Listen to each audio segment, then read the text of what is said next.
Lodge. Central Kentucky now has multiple medical cannabis dispensaries, and Ricky is asking, if I was convicted in 1997 for selling marijuana and spent time in prison, will I still be able to get my medical marijuana card in Kentucky?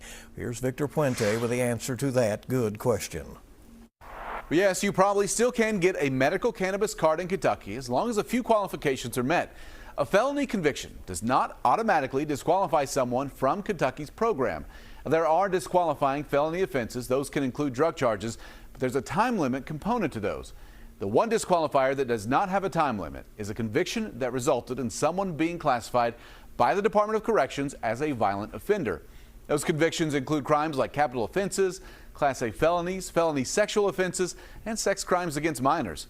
The second disqualifying felony conviction involves a violation of a state or federal controlled substance law that was a felony.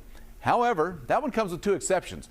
The first one is if the sentence for that crime, including any probation or supervised release, was completed 5 or more years ago. The second is if the current medical marijuana law would have prevented a conviction, as it does not count as a disqualifying felony. So for a conviction that was almost 30 years ago, you should be able to apply for a card as long as those conditions are met. If you have a good question, just email us, goodquestion@wkyt.com. I'll see you on WKYT Mornings.